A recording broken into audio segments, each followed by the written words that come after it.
Tonight, in this room at this table, my grown children stood over my chair and called my pension a contribution, but my quiet ledger named it a rent demand and answered no.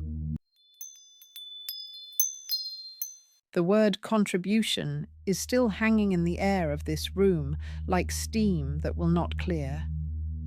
Jonah's hand rests flat on this table, palms spread, as if he owns the wood. Kira leans on the back of the spare chair instead of sitting, as if standing will make her case stronger. I'm Ruth. I keep the ledger of respect. I have poured tea into 3 cups, but theirs sit untouched, and mine has gone cold. Between us lies my small notebook with its bent corners and big, simple writing. They came here tonight to talk about money, but they are not ready for how clearly I have already written the story of this house at this table. The warning came an hour ago, right here in this room. My phone buzzed on this table while I was doing my evening stretch. Jonah wrote in the family chat that we needed to talk numbers. Kira added that it was just about fairness, nothing scary. I stared at that word fairness for a long moment. Fairness can be a warm blanket or a heavy rope, depending on who is holding the other end. I set the phone down and opened the drawer by this table. Out came my notebook, my reading glasses, and the page where I wrote my money rules months ago. I read them again, slowly. My pension keeps me safe. I do not pay rent to my children. I traced the lines with my finger until my heart stopped jumping. Then I boiled water and laid out 3 cups, not for a fight, but for a clear talk. Now they are here. Jonah is using his meeting voice, the one he learned in some office where charts live. He says they have been looking at the bills and the way things are is not balanced. Kira nods quickly. She says they love having me here, and I do not doubt that part. Then she says my pension just sits there while they pay for lights, internet, food, car, everything, and that it is time I help with the main bills. They stand instead of sitting in these chairs, like they are the board, and I am a report. I look from one face to the other, and then down at my notebook.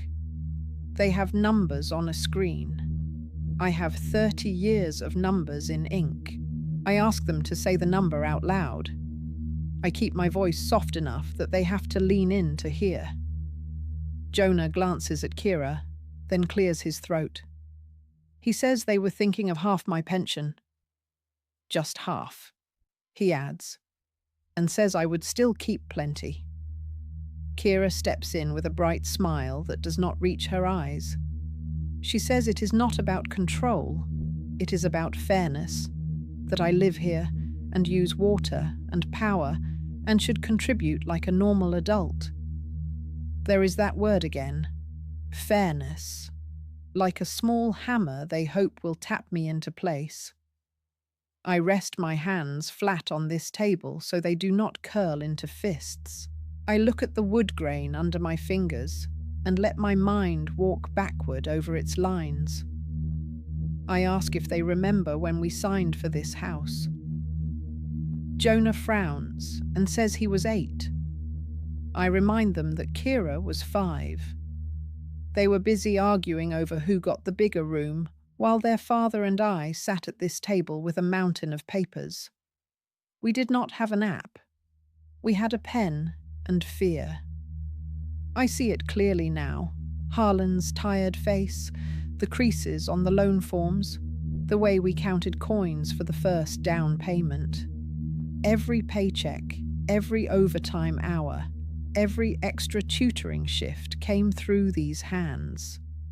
This roof did not fall out of the sky. It grew from nights at this table. I pull my notebook closer and open it so they can see. The pages are lined with simple entries, dates, amounts, short notes. This is not every bill, I tell them, but it is enough to remember the shape of the years. I flip back to an old page and point to Jonah's broken arm and the hospital and the extra shifts. Another page shows Kira's college deposit and a car repair in the same month. I am not waving these like weapons. I am laying them like stones.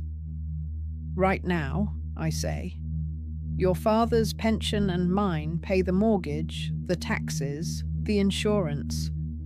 That has not changed. Your names are not on the loan. At the top of the page, in large letters, I had written that the house owners are Ruth and Harlan.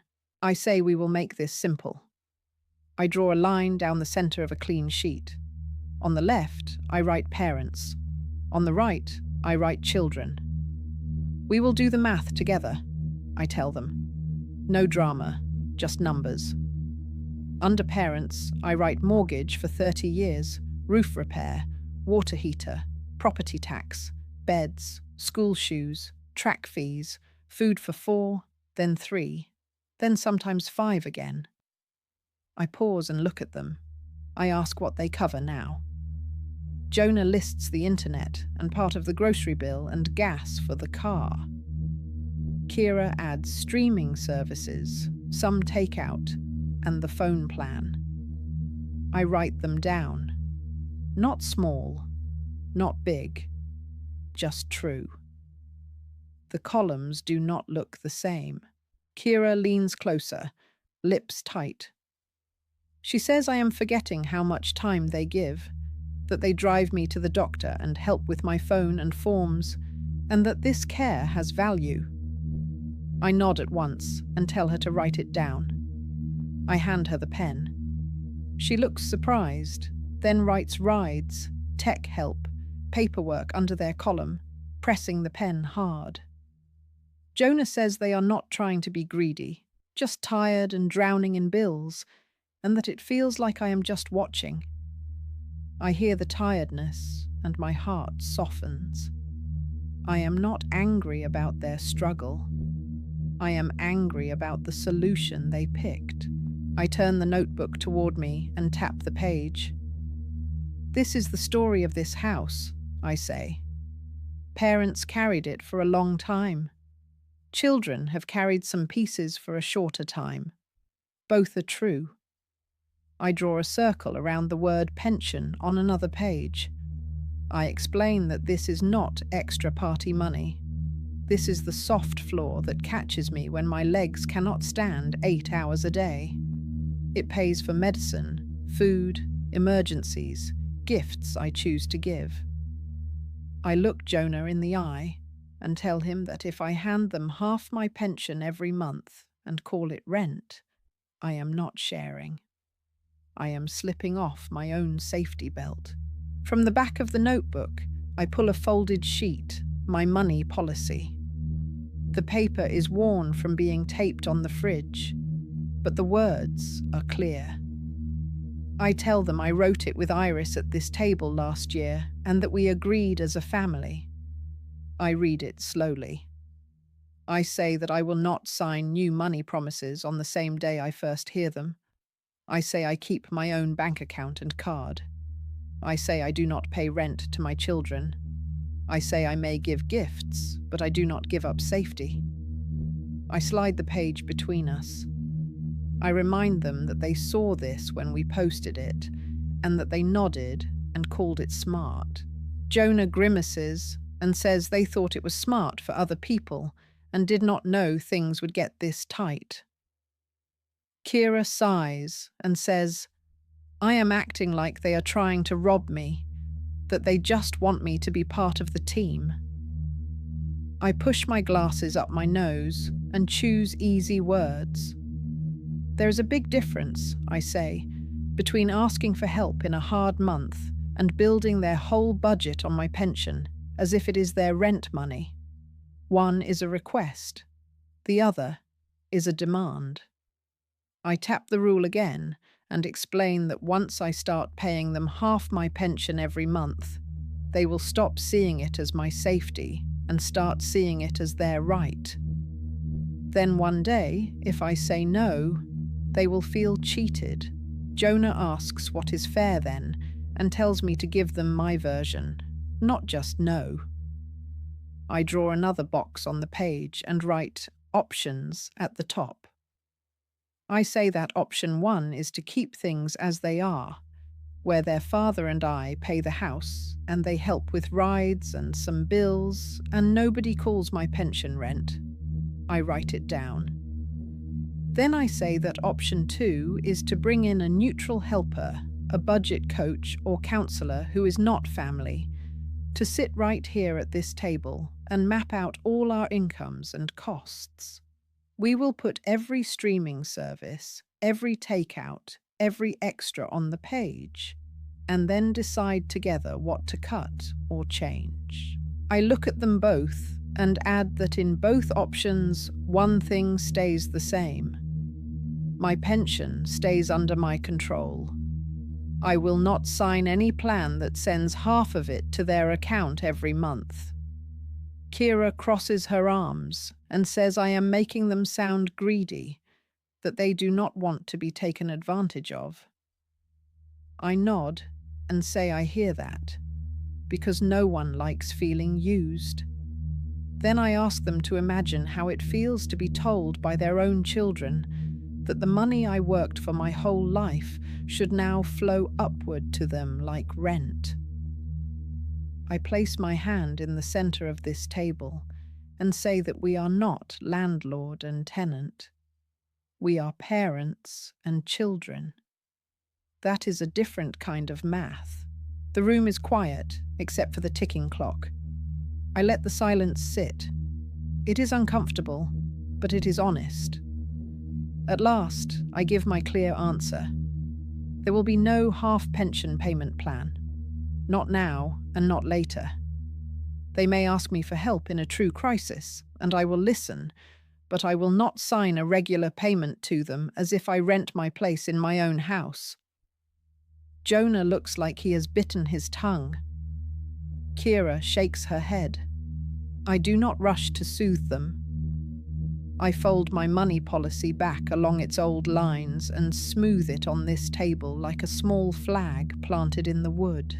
Jonah blurts out a question and asks what they are supposed to do, because bills are choking them and they thought this would give them breathing room. His voice holds fear now, not just anger. Kira adds that Iris said I might be open if they framed it right, and that I understand the pressure on grown children. That makes my heart ache, but it also makes me firm. I say that if someone's name is being used to push me, that person deserves a seat at this table, even if it is through a small speaker. I reach for my phone on this table. My hands are steady now. I tap Iris's name and put the phone between us. She answers and sounds bright at first. I tell her we are all here and we are talking about my pension and the house. Her voice slows. She asks what the issue is. Jonah clears his throat and says that they told me it is fair if I give half my pension toward the house every month, that they are carrying so many bills, and it just makes sense that I contribute properly. The words, spoken into the open air of this room and through the small speaker, sound sharper now, more like what they really are. Iris is quiet long enough that I can hear her breathing. Then she says that this is not what she meant when she talked about money with them. She says she told them we should look at all the costs together, not that they should build a plan on my pension. Kira jumps in and says Iris told them I understood pressure and did not want to be a burden. Iris sighs and says I already paid for this house for decades, that she told them that, and that my pension is my safety. She says she promised to help me protect it, not to help them treat me like an endless bank machine. The air in this room shifts. The weight that was pressing on my chest slides off this table like a stone pushed aside. I thank Iris and say, "That is how I remember our talk too." Jonah looks down at his hands and says they are just scared and that everything is so expensive and it feels like we do not see it. I reach across this table and tap the notebook. I tell him I see it, and I also see the danger in solving it by draining the only cushion his parents have. If we fall, I say, he will not just be stressed. He will be caring for us in a crisis. This pension line keeps that from happening too soon. I say, here is what we will do. In 2 weeks, we will meet again at this table. His father will sit here with us, and Iris will join on speaker. Before that meeting, each of them will write down their real monthly costs, not guesses or hopes, the real numbers. They will also write 3 things they can cut or change that do not involve my pension. I look at Jonah and mention extra apps and services and dinners out and ask him to be honest. I look at Kira and tell her we will put their list next to our numbers and ask a neutral person to come if we need to. We will build a plan that does not balance their budget on my back. They leave this room with tight shoulders and no hugs, but the door closes gently instead of slamming. Later that night, Harlan sits in this chair beside me and I tell him everything, line by line, with the notebook open on this table. He listens, nods, and then says one simple sentence that makes my eyes sting. He tells me I kept my promise to myself. I smooth the money policy sheet one more time and tape a fresh copy where I can see it every day. If you were sitting in the spare chair across from me now, I would slide a blank page between us and ask you to write one line that protects your safety money.